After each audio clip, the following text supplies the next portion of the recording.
Selamat datang di channel saya Serangga Gatal. Jangan lupa di like dan subscribe-nya. Oke, kita mulai. Segera, monyet kecil dan Tungku Tianmen kembali setelah mengemasi rampasan. Sebagai silsilah Daono, satu di alam Changlan, keluarga Tianxiang Yaoshan sangat kaya, tetapi sangat sedikit orang yang benar-benar bisa masuk ke mata Su Yifa. Hanya ada sekumpulan obat-obatan magis dan materi ilahi. Sebagian besar harta lainnya tidak berguna, bahkan tungku tambalan langit dan monyet kecil itu langka. Tapi Su Yi tidak menyia-nyiakannya, dan memasukkan semuanya ke dunia pedang peminum es. Selain itu, ada 6 dewa. Pangkat tertinggi milik Goddess of the Holy Key Demon God, yang merupakan peringkat kedua. Tapi dia juga tidak bisa menatap mata Su Yifa, dan dia meninggalkan 6 dewa ini langsung ke Little Monkey dan Heaven Patching Furnace. Monyet kecil dapat melahap dan memurnikan zat ilahi untuk maju. Hal yang sama berlaku untuk Tungku Tianmeng. Karena yang pertama adalah dewa bawaan yang lahir dalam kekacauan, sedangkan yang kedua adalah harta bawaan yang lahir dalam kekacauan. Setelah melakukan semua ini, Su Yi menempatkan Yi Suanger, dua saudara perempuan Yi Ling dan Raja Abadi Zewe di alam pedang peminum es. Setelah itu, mereka pergi tanpa penundaan lebih lanjut. Pergi ke Nanhuo Shenzhou. Itu juga pada hari yang sama berita tentang kematian Gunung Gajah Surga menyebar, memicu gempa bumi besar di alam Changlan. Pada hari yang sama, seseorang di kota Tianchang melihat identitas Su Yi. Aku pernah melihatnya. Su Yi ini pernah muncul di Tianxianglou. Pada saat itu, iblis di sampingnya membunuh penjaga toko Huo dari Tianxianglou. Mereka yang mengenali identitas Su Yi adalah beberapa pengunjung di Tianxianglou, yang telah menyaksikan adegan pembunuhan penjaga toko Huo. Menurut ingatan para pengunjung ini, ada Raja Abadi Zewe dan keturunannya yang suanger yang muncul di samping Su Yi pada waktu itu. Ketika berita ini menyebar, itu juga menarik perhatian beberapa kekuatan besar. Aku tidak menyangka Su Yi, yang dicari oleh para dewa dan Buddha para dewa, benar-benar muncul di alam Changlan kita. Jika tidak ada kecelakaan, kemungkinan besar Gunung Gajah Surgawi akan dihancurkan oleh tangan Su Yi. Cepat, kirim pesan ke pengadilan ilahi Qingwu. Beberapa hari kemudian, di reruntuhan Tianxiang Yaoshan, sekelompok orang kuat dari wilayah Dewa Api Selatan muncul. Mereka semua adalah dewa. Memimpin tim adalah beberapa tokoh besar dari pengadilan ilahi Qingwu. Karena alam Changlan ini awalnya merupakan wilayah yang dikendalikan oleh pengadilan ilahi Qingwu. Sekarang, ada berita bahwa Su Yi muncul di alam Changlan dan menginjak Gunung Gajah Surgawi, yang secara alami menarik perhatian pengadilan Dewa Qingwu untuk pertama kalinya. Bersenandung. Pelat tembaga hitam mengapung di kehampaan, mengalir dengan hujan ringan yang misterius dan tidak jelas, memantulkan adegan demi adegan. Dalam gambar, adegan tubuh monyet kecil yang berubah menjadi ketinggian 10.000 kaki tercermin dengan jelas, dan adegan kekuatan gaib berkepala 3 dan 6 tangan yang menyerang Tianxiang Yaoshan ditampilkan dengan jelas. Di mana ini suci? Seharusnya dewa iblis yang disebutkan dalam berita, yang pernah muncul di Tianxianglou bersama Su Yi. Sungguh kekuatan magis yang mengerikan, tampaknya hanya dewa tengah penciptaan, tetapi kekuatan tempur itu cukup untuk menyaingi dewa penciptaan atas. Di reruntuhan, tokoh-tokoh besar pengadilan ilahi Qingwu berbicara satu sama lain, dan ada sedikit kejutan di alis mereka. Sampai sebuah kapal harta karun muncul di layar, semua dewa memandang orang yang sama. Itu adalah seorang pria muda berjubah hijau, duduk dengan nyaman di kursi rotan, memegang labu anggur kulit hijau, minum sendiri.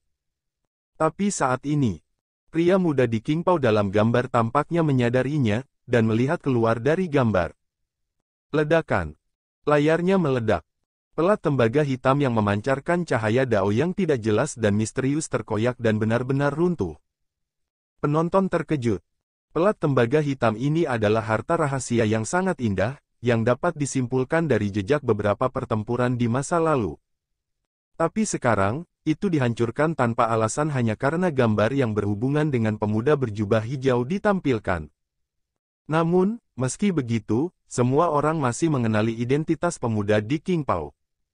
Su Yi. Orang berdosa dicari oleh lebih dari 10 raksasa teratas di dunia domain dewa. Berita itu benar, maka Sui memang masih hidup, dan dia pernah terlihat di alam Changlan. Seseorang bersorak. Tetapi beberapa orang menghela nafas dengan cemas, ini bukan hal yang baik. Pada periode waktu berikutnya, mata kekuatan teratas di dunia domain dewa semua akan bertemu di alam Changlan. Saya tidak tahu berapa banyak makhluk menakutkan akan datang. Kekacauan tak terduga ditakdirkan untuk dipentaskan. Bahkan sangat mungkin menyebar ke benua Vulkan Selatan. Benua Vulkan Selatan.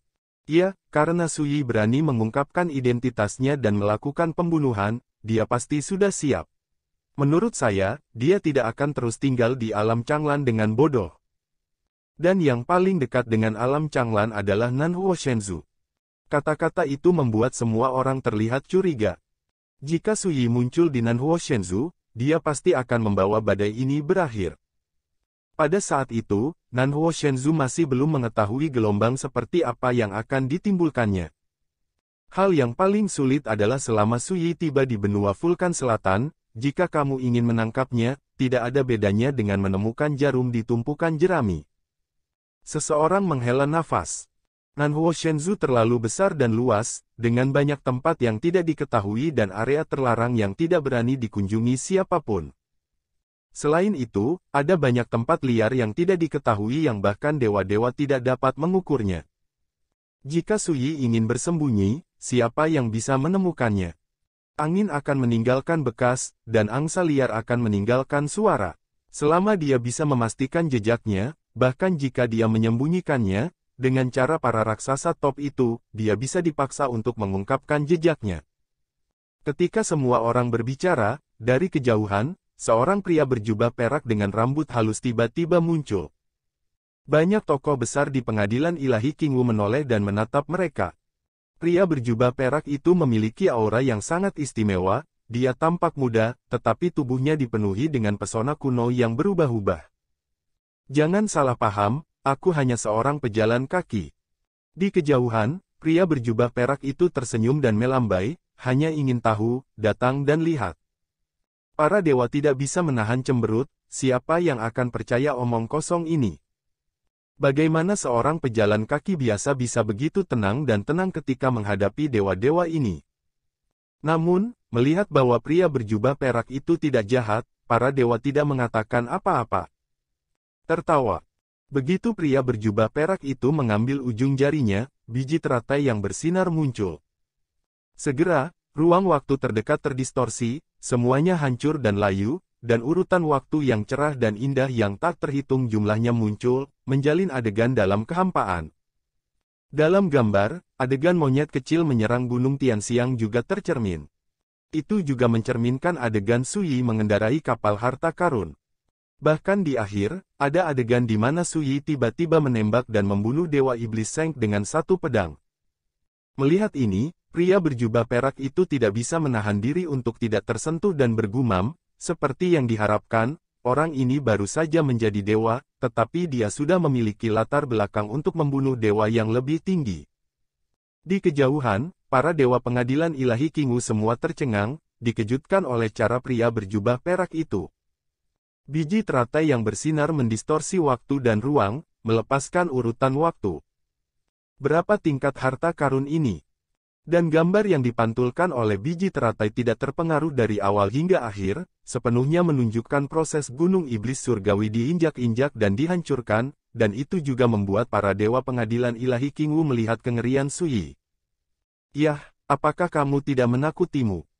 Pria berjubah perak itu mengangkat tangannya untuk menyingkirkan biji teratai dan bertanya sambil tersenyum. Para dewa pengadilan ilahi Qingwu saling memandang dengan cemas. Ketakutan bukanlah ketakutan, tetapi keterkejutan itu nyata. Berani menanyakan namamu yang terhormat, apakah karena kamu di sini untuk menangkap Sui itu? Seorang lelaki tua menarik napas dalam-dalam dan berbicara dengan hormat, dengan sikap yang sangat rendah hati dan sopan. Salah, Sui dan aku tidak memiliki keluhan atau permusuhan, kami tidak datang untuk menangkapnya. Pria berjubah perak itu menggelengkan kepalanya, adapun namaku, aku hanya seorang pejalan kaki. Dengan mengatakan itu, dia berbalik untuk pergi. Tetapi segera, seolah-olah dia menyadari sesuatu, dia berhenti dan berkata, ada yang salah. Pria tua itu tertegun sejenak, dan tanpa sadar berkata menurutmu apa yang salah denganmu? Pria berjubah perak itu berbalik, melirik dewa kekuatan gaib King Wu, dan menghela nafas, aku tidak ingin membunuhmu, tetapi agar tidak terkontaminasi oleh sebab dan akibat ini, aku harus memintamu untuk mati. Setiap orang. Bagaimana situasinya, orang ini akan membunuh. Mengapa? Dari awal hingga akhir, mereka tidak melakukan apa-apa. Pria berjubah perak itu tampaknya melihat melalui kebingungan di hati semua orang, dan dengan sabar menjelaskan sebelumnya, saya menggunakan biji teratai waktu untuk melacak gambar-gambar masa lalu, yang setara dengan mengekspos beberapa perbuatan Sui. Anda melihatnya. Untuk menghindari disalahpahami oleh Nasui di masa depan, dan untuk mencegah saya terlibat dalam kekacauan ini, saya hanya bisa saya dianiaya. Setelah itu, dia memberi hormat panjang kepada para dewa pengadilan ilahi King Wu, dan berkata dengan meminta maaf, sebagai kompensasi, saya akan membiarkan Anda pergi di jalan dengan bermartabat, dan mengumpulkan tulang untuk Anda, mendirikan sebuah monumen, dan membangun kuburan, untuk menebusnya. Penghiburan bagi rohmu di surga. Setiap orang. Hanya karena mereka melihat foto-foto itu, pria berjubah perak itu gila untuk menghancurkannya. Namun, pria berjubah perak itu sangat tulus, dan dia meminta maaf dan berkata bahwa dia akan mengumpulkan tubuh mereka dan mengubur mereka. Adegan itu penuh keanehan dan absurditas, membuat orang curiga bahwa orang ini adalah orang gila. Yang mulia, kami dari pengadilan ilahi King Wu. Jika Anda membunuh kami, apakah Anda tidak takut akan terlibat? Orang tua itu tidak bisa membantu tetapi berkata, demi hal-hal besar dan kecil, mereka akan membunuh mereka, seperti. Jika Anda membunuh mereka, Anda tidak perlu khawatir tentang balas dendam oleh pengadilan Dewa King Wu. Pria berjubah perak itu memikirkannya dengan serius, dan berkata, aku membunuhmu, dan tidak ada yang tahu bahwa aku yang melakukannya, jadi bagaimana aku bisa terlibat? Sebaliknya, jika aku tidak membunuhmu, maka Sui mungkin akan menyimpulkan bahwa aku secara tidak sengaja membocorkan beberapa peristiwa hari ini, dan kedua kejahatan itu adalah yang lebih rendah dari dua kejahatan. Aku hanya bisa melakukannya dengan enggan. Itu untuk kalian semua.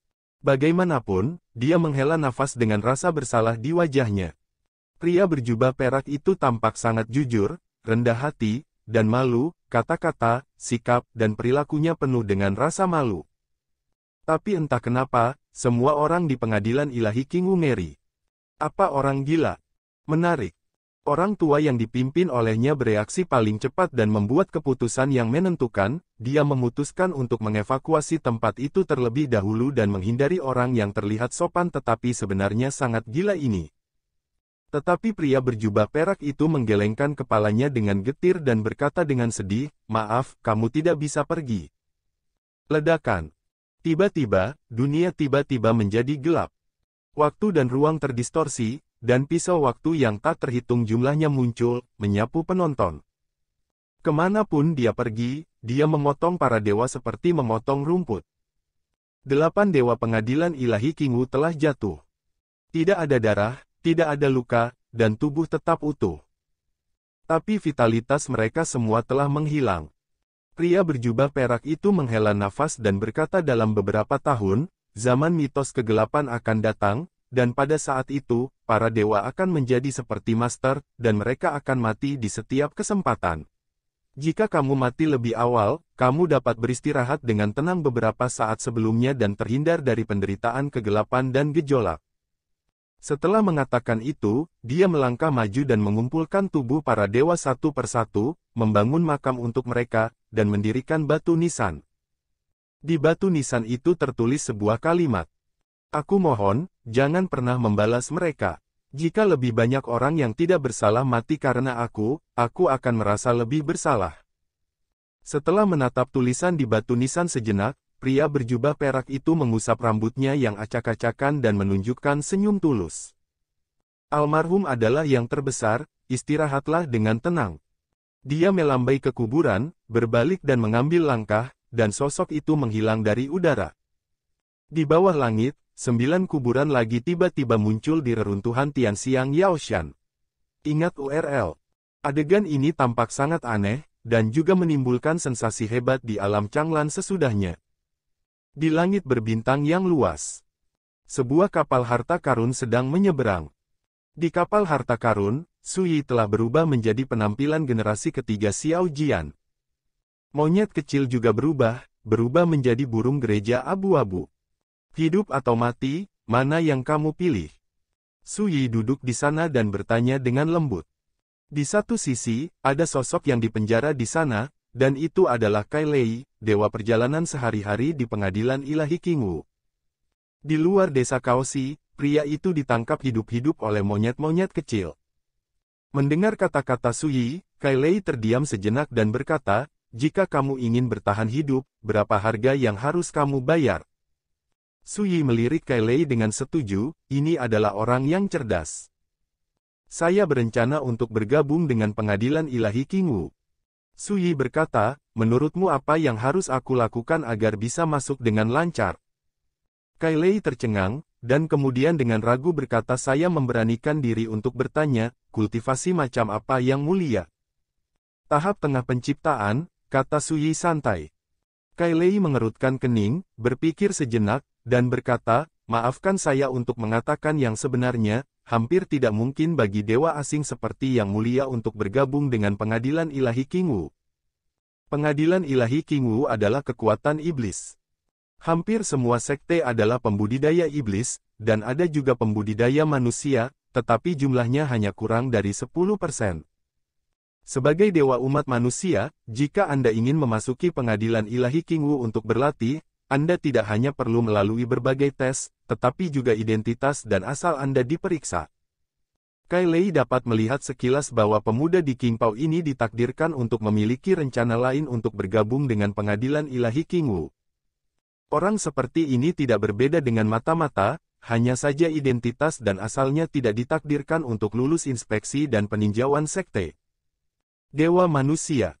Su Yi tersenyum dan berkata, jangan khawatir tentang ini, aku juga bisa menjadi dewa klan iblis. Saat dia berbicara, auranya diam-diam berubah, dan kilau abu-abu coklat gelap muncul di matanya. Dan saat ki dan darahnya beredar, hantu naga lilin tiba-tiba muncul di kehampaan di belakangnya. Naga lilin. Kai Lei menarik napas. Dia adalah dewa iblis, dan sekilas, dia dapat mengatakan bahwa ki dan darah di tubuh Su Yi sangat murni dan kuno. Perlu dicatat bahwa naga lilin adalah alien kuno yang kacau, terlihat seperti naga asli, memiliki satu tanduk, dan memiliki seluruh tubuh seperti tinta, dikenal sebagai salah satu roh bawaan yang paling menakutkan dalam daging. Selain itu, naga lilin memiliki kekuatan magis bawaan garis keturunan, seperti napas naga lilin, tirai malam yang sunyi, dan sebagainya. Tampaknya spesies asing yang kacau seperti itu hampir punah di dunia domain dewa, dan sudah lama tidak muncul lagi. Tapi selama garis keturunan naga lilin muncul, itu akan dikenali secara sekilas. Karena kekuatan garis keturunan semacam itu, yang dapat disebut sebagai garis keturunan teratas dunia, akan memiliki penindasan yang mengerikan pada biksu monster manapun, dan tidak ada yang bisa menyamarkannya sama sekali. Pada saat ini, Kai Lei tidak bisa menahan diri untuk tidak bingung dan berkata, apakah kamu dewa manusia, atau dewa garis keturunan naga lilin? Su Yi tersenyum dan berkata, bahkan kamu sulit dikenali, yang ini mudah ditangani.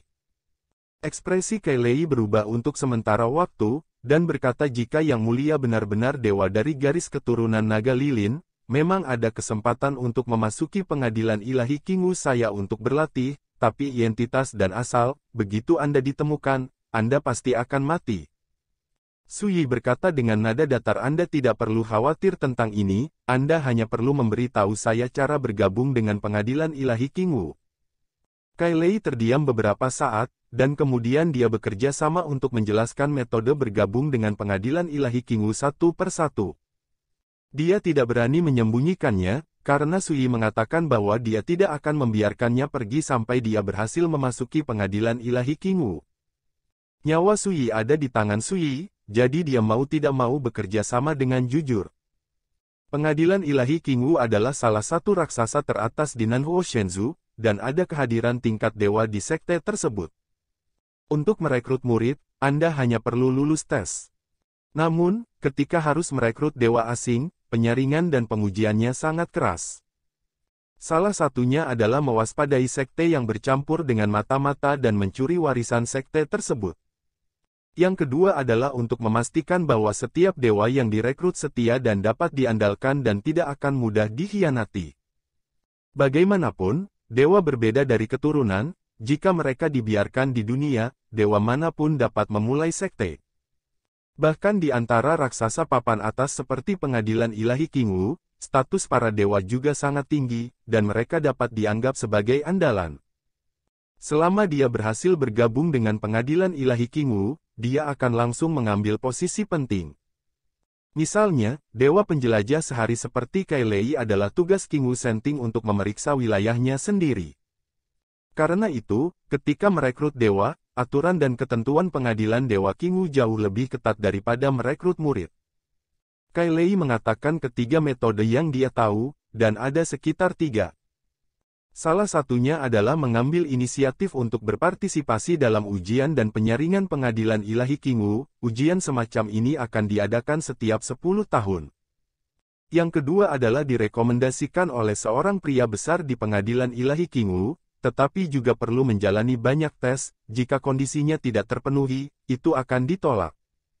Yang ketiga adalah berpartisipasi dalam festival musim semi dan musim gugur di Nanhuo Shenzhou. Ini adalah semacam acara besar yang disiapkan khusus oleh para dewa, dan asal-usulnya tidak dapat dipelajari lagi, diadakan setahun sekali dan terletak di kota kuno musim semi dan musim gugur. Para dewa yang berpartisipasi dalam konferensi Tao musim semi dan musim gugur, tidak peduli dari mana mereka berasal, tidak peduli apa latar belakang mereka, selama mereka tampil baik di konferensi Tao musim semi dan musim gugur, mereka akan memiliki kesempatan untuk disukai oleh para raksasa top itu. Dan mengambil inisiatif untuk merekrut. Tentu saja, bahkan jika Anda direkrut dan memiliki kesempatan untuk bergabung dengan kekuatan raksasa teratas, Anda masih akan melalui banyak pertanyaan dan ulasan. Setelah sedikit berpikir, Su Yi memutuskan untuk memilih metode ketiga. Karena konferensi Tao musim semi dan musim gugur akan diadakan setahun sekali, dan konferensi Tao musim semi dan musim gugur berikutnya akan diadakan dalam 3 bulan. Pada saat itu, banyak raksasa top di Nanhuo Shenzhou akan mengirim tokoh besar untuk menonton upacara, untuk menggali dan merekrut beberapa dewa kuat dari Daohui musim semi dan musim gugur. Pengadilan Dewa Qingwu secara alami akan berpartisipasi. Bagi Su Yi, cara ini juga paling mudah dan bebas masalah. Saya mengambil kebebasan untuk bertanya, apa sebenarnya yang ingin Anda lakukan ketika Anda bergabung dengan pengadilan ilahi Qingwu saya? Kai Lei bertanya dengan hati-hati. Tentu saja itu untuk kultivasi. Su Yi menjawab tanpa ragu-ragu. Kai Lei. Praktek. Praktek sial. Rencana yang disengaja untuk bergabung dengan pengadilan ilahi Qingwu, bahkan dengan mengorbankan menangkap dewa yang melakukan perjalanan sehari seperti saya di pengadilan ilahi Qingwu, ini jelas sebuah rencana. Hanya saja Kai Lei tidak berani mengatakan apa-apa, jadi dia hanya bisa bekerja sama dengan patuh. Tiba-tiba, Su Yi bertanya, apakah kamu tahu apa yang terjadi dengan medan perang tak berujung? Disinilah dia paling bingung. Pada awalnya, dalam perjalanan untuk menarik bintang, dia, Luo Qingdi dan Luo Xuanji dicegat oleh banyak musuh besar. Musuh seperti Buddha lampu terbakar, orang tua Senji, Dewa Surgawi yang sunyi, Dewa Yunhe, Wen Renqin, seharusnya ditahan oleh mantan teman Li Fuyu di medan perang tanpa akhir, tidak dapat pergi. Namun sayangnya, musuh besar ini muncul pada saat itu, dan mereka menggunakan dewa. Selain itu, ada juga beberapa karakter menakutkan yang telah menyentuh ambang sungai panjang takdir. Seperti Dai, Gu Huaxian, Lao Huozi, Jiao Mu dan sebagainya. Semua ini membuat Su Yi menyadari bahwa semacam perubahan drastis pasti telah terjadi di medan perang tanpa akhir. Dan, pergolakan semacam ini terjadi dalam beberapa tahun terakhir. Karena ketika dia berada di medan perang dunia abadi, teman-teman lama dari kehidupan Li Fuyu sebelumnya muncul di kedalaman malapetaka ketika dia membuktikan peringkat Tao Taixuan, dan mencegat musuh besar seperti Buddha lampu pembakaran. Pada saat itu, medan perang tanpa akhir jelas tidak mengalami perubahan dramatis. Medan perang tanpa akhir.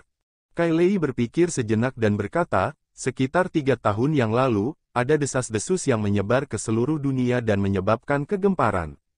Desas-desus ini terkait dengan medan perang tanpa akhir. Su Yi berkata, mari kita dengarkan.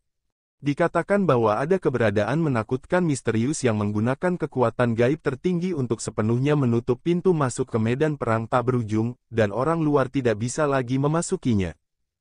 Kai Lei berkata dengan cepat, namun, tidak ada yang tahu kebenaran atau kepalsuan rumor ini. Yang mulia juga harus tahu bahwa medan perang tanpa akhir adalah tempat yang tabu dan menakutkan, bahkan jika dewa-dewa memasukinya, ada bahaya kematian. Adapun dewa-dewa biasa, saya tidak berani pergi ke sana sama sekali. Pintu masuknya disegel. Su Yi mengerutkan kening, bagaimana ini mungkin? Kekuatan aturan medan perang tak berujung sudah cukup untuk mengancam kehidupan dewa-dewa, siapa yang bisa menyegel pintu masuknya?